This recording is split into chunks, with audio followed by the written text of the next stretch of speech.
I'm here on the Gamescom show floor with Michael Hyam. We're just outside the Xbox booth, and you've just played a little bit of State of Decay 3. How was it? State of Decay 3 is real. You know, there's a lot of conversation about the state of the game. Yeah. But I got hands-on with it, played a bunch of combat, got to see a lot of the new gameplay systems in place for it. And I am impressed considering that what I played was an alpha build. It's a very early build of the game, but the thing that stood out to me most with my hands-on time with it is that the gunplay is a lot punchier. It feels like a proper third-person shooter. You know, you think of State of Decay, it's focusing on the survival elements, the community building stuff. All of that is still there for sure, but it feels like it plays like a proper third-person action game now. There's a lot more smoother movement, a lot more options when it comes to combat, and just the guns are a lot punchier. And I think that is one thing that is going to help separate it from the previous State of Decays. So I'm very happy to report that this game plays really well.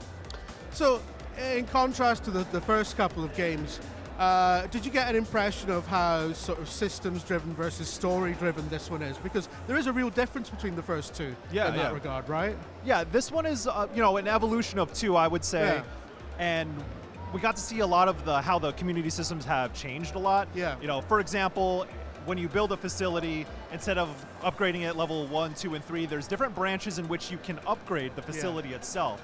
And they've also expanded a lot of the procedurally generated characters in your communities. Wow, they have a lot more traits that really change how they function. Yeah. And they also have specific behaviors in their specific encampments too. So, for example, there was a character in my community who took up more water resources, so I would have to gather more water to sustain my community because he takes long showers. Well, that's just one of his traits. I was gonna say, I was thinking is he diabetic or? There could be things like that, especially with how intricate these systems are and how wide-ranging they are. These are randomized traits that affect their stats and just the way they change what you have to worry about within your communities. And because in State of Decay you can swap between controlling all the different characters, some are really good with sniper rifles, so they'll get extra damage when you get headshots with a long-range weapon, or some might take injuries a lot easier, so if you get hit, your health bar will be they'll block out your health bar a lot more if they get hit. So it's all these little intricacies that make each of these procedurally generated characters feel distinct, and they kind of add a little bit more dynamism to the things you have to worry about in State of Decay. Because at the end of the day, it's all about managing communities, managing people. And so, unfortunately, the reality with that is that everyone's going to have different needs and going to have different quirks. And that's all built in to the game on a systems level. At the end of the day, though, it is very much about resource management. So, water, food supplies, health supplies, and the way you build your communities and the characters you put in place in terms of responsibilities can also affect things like how fast injured characters can recover. So that's a microcosm of how they're thinking about State of Decay 3, where these systems are all familiar, that you remember from 1 and 2, but they are built in a way that is a lot more detailed. Now, one of the things that you might be concerned about is, are they doing too much? Is it going to be too much to manage? And I think what they've told me is that their approach is if you want to worry about that stuff, if you want to get into the details, into the weeds of those things, you will reap the benefits from it, but you don't have to always engage with it on that level. Just focusing a little on the combat more, because you've talked about how it's improved from the first two. What's the sort of minute-to-minute combat like?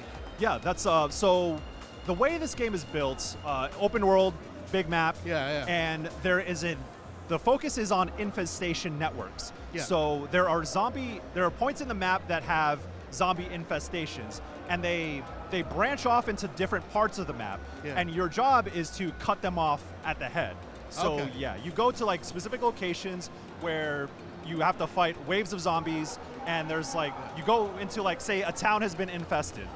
You have to kill off 4 points of infestation, and then you will unlock the heart of that infestation site, and then you got to destroy it. But at the same time, I'm in there with 3 other players, and you're fending off waves of zombies, and you still have bloaters, you have juggernauts at the same time, and you're also trying to kill off these points of contact in those sites. So it's very chaotic, and it can get out of hand really fast. And there's a lot of points of interest in between those infestation sites. And we saw a little bit about how players can approach this from different perspectives. You know, for us, this is a short demo, so we went in guns blazing. We're just like, you know, we got like drum mags on our AKs, and we're just like mowing down zombies, hoping that we can survive. Yeah. But there are a lot of things in the environment where you can like cause oil spills, you can lure out zombies. Oh, that's cool. And it's like flammable, so you can get a horde of zombies into one area, light them all up with a bomb, and take care of them that way. There are a lot more stealth options as well. You know, you have silenced weapons. I think the stealth mechanics have been improved a little bit from the small bit that I saw. That's awesome, because I wouldn't really associate the first two games with stealth at all. Really, it was there, but it wasn't a huge sort of consideration, really. Yeah. And I know that like 20-minute Gamescom demo, there's very little time for nuance. For sure. But one thing that isn't subject to nuance, really, the size of the map. It feels like the design of the game that you're talking about feels like it lends itself to a massive map, right? Yes. So, did you get a sense of the scale of the thing? Man, so I was able to like open the map and see the limited part that I saw, but it feels like a very big world. Don't know exactly how big it is, but the way that they have structured the game, as I mentioned, with like the infestation networks, it seems like really widespreading, and this is something that you'll have to manage as the game goes on. They said that like if you clear an infestation site, eventually it can come back if you're not careful about how you build your communities. So I get the impression that it is going to be pretty wide-ranging for, you know, it's not going to be a forever game, but it is a game that you're going to want to continually come back to, play with other players. So I think that I'm getting the impression that it's going to be perhaps bigger than State of Decay 2, and with a lot more dynamic systems in place to like keep that map interesting. Because that's the number one thing. Like, the game could be as big as it wants to be, but it's what you do with that, and how dynamic and how much things change as the game goes on. Of course, again, an alpha build, you're not going to get a full sense of that, but I think they have systems and mechanics in place that will make a bigger open world more interesting to play in. Cool. And lastly, Undead Labs, haven't heard much from them since State of Decay 2, really. That studio's gone through a lot of upheaval. Some things we know about, some things we don't. I'm getting the sense from you that this is like a really big step up from them. Yeah, and it's it feels like a next generation State of Decay, or I would say a current gen State of Decay, right? The previous games were pretty janky, but that's like the nature of them, right? The survival games have that sort of edge to them. Even though this was an alpha build, it feels like they understand all the things that matter in a State of Decay game, and they seem like they're playing really well within that space.